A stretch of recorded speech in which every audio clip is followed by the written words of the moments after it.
स्वागत है आपके चैनल हिंदी जानों पर। आज हम पढ़ेंगे कक्षा 9वीं के गद्य खंड का पहला पाठ, जिसका नाम है दो बैलों की कथा। आप सभी जानते ही होंगे कि इसके लेखक हैं मुंशी प्रेमचंद, जो हमारे देश भारत के एक बहुत ही प्रख्यात साहित्यकार रहे हैं। तो आइए पहले उनके जीवन पर ही नज़र डाल लें। मुंशी प्रेमचंद एक महान कथाकार थे। उन्हें उपन्यास सम्राट के रूप में भी जाना जाता है। उनका जन्म सन 1880 में बनारस के निकट लम्ही नामक गांव के एक साधारण से कायस्थ परिवार में हुआ था। उनका वास्तविक नाम धनपत राय था। 13 वर्ष की आयु में उनका विवाह कर दिया गया। 14 वर्ष की आयु में पिता की मृत्यु के पश्चात परिवार का सारा बोझ इन्हीं के कंधों पर आ पड़ा। उन्होंने जीवन पर्यंत साहित्य सेवा की और सन 1936 में उनका निधन हो गया। उनकी प्रमुख रचनाएं, जिनका मैं अभी नाम लेने वाला हूँ, वे रही वरदान, सेवा सदन, रंगभूमि, कर्मभूमि, गबन, निर्मला, प्रेम आश्रम, गोदान आदि 11 उपन्यासों की रचना उन्होंने की और उन्होंने 300 से अधिक कहानियाँ भी लिखी, जिनमें कफन, पूस की रात, दो बैलों की कथा, पंच परमेश्वर, बड़े घर की बेटी, शतरंज के खिलाड़ी आदि प्रमुख हैं। अब बच्चों, मैं आपको उनकी कहानी कला की विशेषताएं बताने जा रहा हूँ। सबसे पहले विषय की विभिन्नता। मुंशी प्रेमचंद की कहानियों में विभिन्न विषयों का वर्णन किया गया है। उन्होंने जीवन के विविध पक्षों पर जमकर कलम चलाई है। अगर आप उत्तर भारत की समस्त जनता के आचार विचार, भाषा भाव, रहन सहन, आशा आकांक्षा, सुख दुख और सूझबूझ जानना चाहते हैं तो प्रेमचंद से उत्तम परिचायक आपको नहीं मिल सकता। उनकी कहानियों में तत्कालीन समाज का सजीव चित्र देखा जा सकता है। गांधीवादी विचारधारा का प्रभाव। प्रेमचंद की कहानियों में गांधीवादी विचारधारा की झलक सर्वत्र देखी जा सकती है। उनके पात्र गांधीवादी आदर्शों पर चलते हैं और उनका समर्थन करते हैं। ग्रामीण जीवन का चित्रांकन। उनकी कहानियों में ग्रामीण जीवन की विभिन्न समस्याओं का यथार्थ चित्रण सहानुभूतिपूर्वक किया गया है। उन्होंने अपने कथा साहित्य में गांव के गरीब किसानों, मजदूरों, काश्तकारों, दलितों और पीड़ितों के प्रति विशेष संवेदना दिखाई है। आदर्शोन्मुखी यथार्थवाद। मुंशी प्रेमचंद ने अपनी कहानियों में जीवन की विभिन्न समस्याओं का यथार्थ चित्रण किया है, आदर्श भी प्रस्तुत किए हैं। इस प्रकार उनकी कहानियों में यथार्थ एवं आदर्श का अनुपम सौंदर्य है। भाषा शैली। मुंशी प्रेमचंद आरंभ में उर्दू भाषा में लिखते थे और बाद में इन्होंने हिंदी भाषा में लिखना आरंभ किया। इसलिए इनकी लेखन भाषा में उर्दू के शब्दों का प्रयुक्त होना स्वाभाविक है। लोक प्रचलित मुहावरों और लोकोक्तियों के प्रसंगानुकूल प्रयोग से इनकी भाषा में गठन एवं रोचकता का समावेश हुआ। मुहावरों के प्रयोग की छड़ी से लग जाती है। सूक्तियों के प्रयोग में तो प्रेमचंद बेजोड़ हैं। अपनी कहानी कला की इन्हीं प्रमुख विशेषताओं के कारण प्रेमचंद अपने युग के सर्वश्रेष्ठ कहानीकार माने जाते हैं। बच्चों, अगर आप एग्ज़ाम में देखें तो मैंने जो आपको ये जीवन परिचय बताया है, यह 3 मार्क्स का क्वेश्चन आएगा।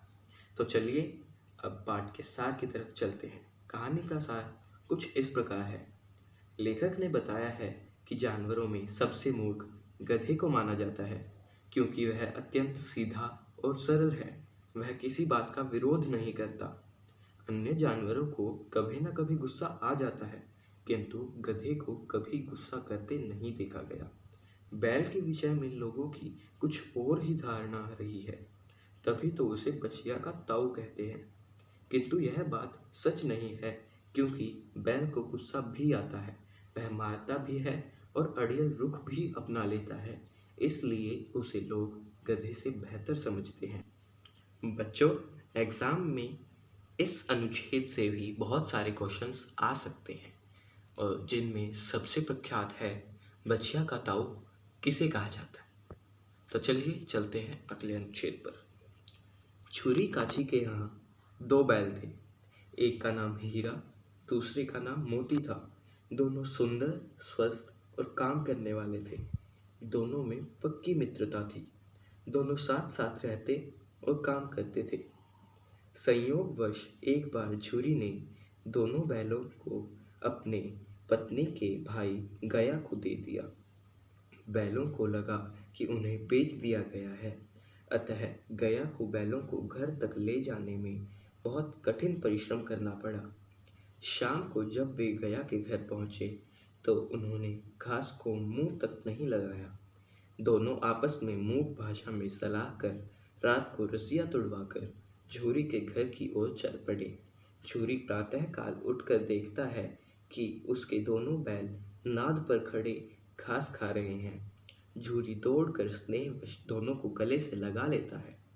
गांव के सभी लोग बैलों की स्वामी भक्ति पर आश्चर्यचकित थे, किंतु झूरी की पत्नी से यह देखते न बना। वह पति और बैलों को भला बुरा बताने लगी। अगले दिन से पत्नी ने मजदूर को बैलों के पास सूखी घास डालने को कहा। मजदूर ने वैसा ही किया। दोनों बैलों ने कुछ नहीं खाया। दूसरे दिन झूरी का साला फिर आया और दोनों बैलों को फिर से ले जाकर मोटी तगड़ी रस्सियों से बांधकर सूखा भूसा डाल दिया और अपने बैलों को अच्छा चारा दिया। अगले दिन दोनों खेत में जोता गया, लेकिन मार खाने पर भी दोनों ने पैर न उठाने की कसम खा रखी थी। अधिक मार खाने पर दोनों भाग खड़े हुए। मोती के दिल में क्रोध की ज्वाला भड़क रही थी, किंतु हीरा के समझाने पर मोती खड़ा हो गया। गया ने दूसरे लोगों की सहायता से उसको पकड़ा और घर ले जाकर फिर मोटी रस्सियों से बांध दिया तथा फिर वही सूखा भूसा डाल दिया। इस प्रकार दोनों बैल दिन भर परिश्रम करते और मार खाते और संध्या के समय सूखा भूसा खाते। एक दिन गया की लड़की ने दोनों को खोल दिया और फिर शोर मचा दिया कि बैल भाग गए। गया हड़बड़ाकर बाहर भागा और गांव वालों की सहायता के लिए चिल्लाया, लेकिन बैल भाग चुके थे। दोनों बैल भागते भागते अपनी राह भी भूल बैठे। अब वे भूख से बेहाल थे, लेकिन पास ही मटर का खेत देखकर उसमें चरने लगे और फिर खेलने लगे। कुछ ही देर में उधर एक सांड आया और उनसे भिड़ गया। दोनों ने जान हथेली पर रखकर बड़े प्रयत्न से उसे आगे पीछे से रौंदना शुरू किया। दोनों ने बड़े साहस के साथ सांड पर विजय प्राप्त की। सांड मार खाकर गिर पड़ा। संघर्ष के बाद दोनों को फिर भूख लग गई थी। सामने मटर का खेत देखकर उसमें पुनः चरने लगे थे, किंतु थोड़ी देर में खेत के रखवालों ने दोनों को पकड़कर कांजी हाउस में बंद कर दिया। कांजी हाउस में उनसे अच्छा व्यवहार नहीं किया गया। उन्हें रात भर किसी प्रकार का भोजन नहीं दिया गया। वे भूख के मारे मरे जा रहे थे। हीरा के मन में विद्रोह भड़क उठा। मोती के समझाने पर भी वह न माना और उसने सामने कच्ची दीवार को तोड़ना शुरू कर दिया। इतने में चौकीदार लालटेन लेकर पशुओं को गिनने आया। हीरा को इस प्रकार दीवार तोड़ते देखकर उसने उसको रस्सी से बांधकर कई डंडे दे मारे। चौकीदार के जाने के बाद मोती ने भी साहस बटोरकर दीवार गिरानी आरंभ कर दी। इस प्रकार काफी संघर्ष के बाद आधी दीवार गिर गई। काफी जानवर भाग निकले। मोती ने फिर हीरा की रस्सी काटनी आरंभ की, लेकिन रस्सी नहीं टूटी। वे दोनों वहीं पड़े रहे। एक सप्ताह तक वे दोनों कांजी हाउस में भूखे मरते रहे। वे बहुत ही कमज़ोर पड़ गए थे। दोनों बैलों को एक दड़ियल के हाथों नीलाम कर दिया गया।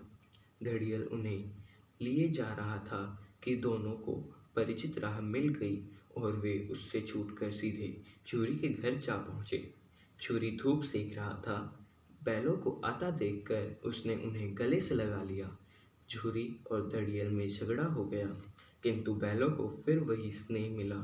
झूरी ने उनकी पीठ सहलाई और मालकिन ने उनका माथा चूम लिया। दोनों बैलों को अच्छा चारा दिया गया। वे दोनों अब सुखद अनुभव कर रहे थे। तो चलिए बच्चों, अब मैं आपको बताता हूँ इस कहानी का उद्देश्य क्या है, जो कि एग्जाम्स में पूछा जाता है। इस कहानी में लेखक ने कृषक समाज एवं पशुओं के भावात्मक संबंधों का वर्णन किया है। कहानी में बताया गया है कि स्वतंत्रता सरलता से प्राप्त नहीं हो सकती, इसलिए बार बार प्रयास किया जाता है। स्वामी के प्रति वफादारी निभाने का वर्णन करना कहानी का प्रमुख लक्ष्य है। कहानीकार का सच्ची मित्रता पर प्रकाश डालना भी एक उद्देश्य है। एक सच्चा मित्र ही सुख दुख में साथ देता है। आत्मरक्षा के लिए सदैव संघर्ष करना चाहिए। एकता में सदा बल है। इस सर्वविदित सत्य को दर्शाना भी कहानी का मूल उद्देश्य है। तो चलिए बच्चों, अब मैं आपको एग्जाम्स में पूछे जाने वाले कुछ महत्वपूर्ण 1 अंक के प्रश्न बताता हूँ। पहला, 2 बैलों की कथा पाठ हिंदी साहित्य की किस विधा के अंतर्गत आता है? इसका उत्तर है कहानी विधा के अंतर्गत आता है। 2 बैलों की कथा कहानी के लेखक कौन हैं? मुंशी प्रेमचंद। प्रेमचंद ने अपनी कहानी 2 बैलों की कथा में किसका वर्णन किया है? बैलों की मित्रता का। 2 बैलों की कथा कहानी में किस किस का संबंध दिखलाया गया है? किसान और उसके पशुओं का। लेखक के अनुसार सबसे बुद्धिहीन जानवर किसे समझा जाता है? गधे को। हम जब किसी व्यक्ति को मूर्ख बताते हैं तो उसे क्या कहते हैं? गधा। बचिया का ताऊ किसके लिए प्रयोग किया जाता है? बैल के लिए। हीरा और मोती बैलों के स्वामी का क्या नाम था? झूरी। झूरी के दोनों बैल किस जाति के थे? पछाई। झूरी के साले का क्या नाम था? गया। दोनों बैल कौन सी भाषा में एक दूसरे के भावों को समझ लेते थे? मूक भाषा में। झूरी ने प्रातः ही नाद पर खड़े बैलों को देखकर क्या किया? उन्हें गले से लगा लिया। गया के घर में दूसरी बार बैलों की रस्सियाँ किसने खोली थी? गया के बेटे ने। गिरे हुए बैरी पर सींग न चलाना चाहिए, ये शब्द किसने कहे थे? हीरा ने। मोती द्वारा दीवार गिरा देने पर भी कौन सा जानवर नहीं भागा? गधा।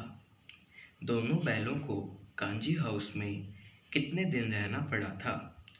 1 सप्ताह तक।